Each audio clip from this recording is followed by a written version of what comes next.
marka labaad aad baan u mahadcelinayaa also inuu ka tirsan baarlamaanka Hamburg oo shirkan maanta naga soo qayb gashay.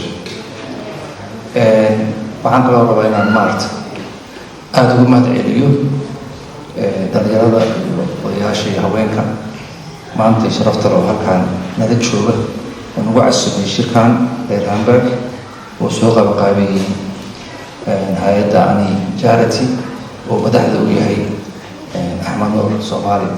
aad baan ugu mahadcelinayaa shirkeena maanta oo daaran dhowr arrimood. marka hore oo ahayd isbarasho ugu nimid aad ugu casuumteen halkaan inaan iska barano mas-uuliyiinta safaaradda Soomaaliya oo aan markii ugu horeysay reer Hamburg halkaan isku barano. talabaad oo ah in aan soo dhaweyno maalmaha xorriyadda Soomaaliya 20 Juun iyo 1 Juulaay oo nagu soo foole diyaargarowgooda oo aan rabnay halkaan mas-uuliyiinta iyo jaaliyadda Soomaaliyeed reer Germany aan ka wada hadalno. midda saddexaad oo ahayd arrintii oo maamulaha Ani Charity Axmed Soomaali ka hadlay oo ahayd arrimaha Soomaalida quseeya.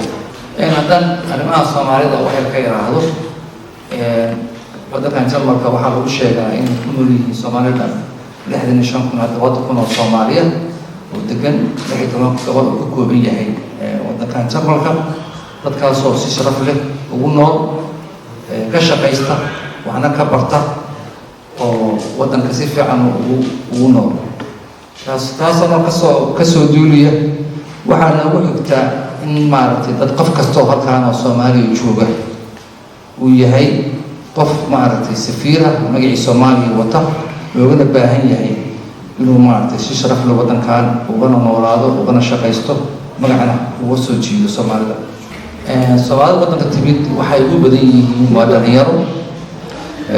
dhalinyaradaas waxay u baahan yihiin inay ka faa'iidaystaan fursadaha waddankan Jarmalka ay yimaadeen. mid waxbarasho ugu horeyso inay ka bartaan, talabaadna in ka shaqaystaan si sharafna ugu noolaadaan. dhinaca qoysaska ayagana waxaa jira dhalinyaro badan iyo hooyooyin badan oo waddankan ku nool carruurna ku haysta.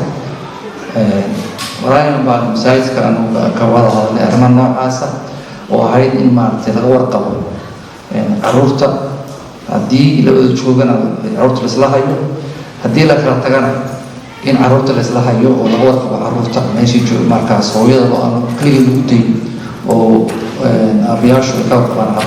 talabaad oo rabaa inaan ka hadlo waxaa weeye ama saddexaadba dad kastoo meel jooga community kastoo meel joogta waxay leeyihiin dad nugul oo dhibaato ay soo daristo. dadkaas waxaa dhici karta markaa nolosha ku adkaatay dad baa ku jira isbitaal ku jira oo cudurka dhimirka ku dhacay qaarkoodna ay meelaha tareenada ay joogaan oo ku dhibaataysan yihiin. dadkaas banaanka jooga oo kaleeto waa dad aad u dhiban, ayaguna waxbay dhibaan, ayagana waa dhibbaa soo gaartay. dadkaas dhibaataysan oo qaarkood ay dhici karto inay hayso cudurka dhimirka la yiraahdo, madax laga hayo oo waxyaalaha ay isticmaaleen ama isbitaal ku jira ama xabsiyo ku jira ama bannaankaba jiifa. waxaa loo baahan yahay community-yaashu inay arrintaas ay ka wada hadlaan oo la iska arko oo qofkii markaas aan xal halkaa loogu heli karin in waddankiisii lagu cesho.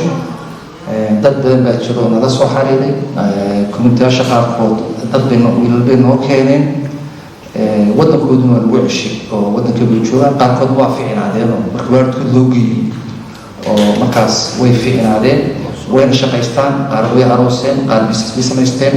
dad markay joogeen aad ugu dhibaataysnaa waddankay ku noqdeen waana fiicnaadeen. gabagabeynayaa arrintaas haddaan ka hadlay inuu dhinacayaga safaaradda diyaar baan u nahay inaan kala shaqeyno community-ga, shirkadda kala shaqeyno, wixii nagaga aadanna aan ka qabanno.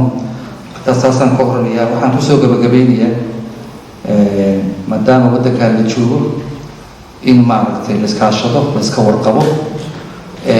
magaca Soomaaliya meesha maaragtay la adkeeyo oon dadku isa iska hor imaanin ayagoo isdhibinin dhibaato la isu geysanin oo dad midaysan la noqdo markii xoogga la isu geysto oo la wada shaqeeyo ayaa midnimada heli karaya marka waxaan kusoo gabagabeynayaa midnimo iyo soomaalinimo annaguna waxaan diyaarinahay xafiiska iyaga iyo safaaraddu iyo shaqaalaha diblomaasiyiintu wixii taraanka iyaga oo ina qaban karno inaan ina qabanno wayna garab taaganaan. Assalaamu calaykum waraxmatullaahi wabarakaatu.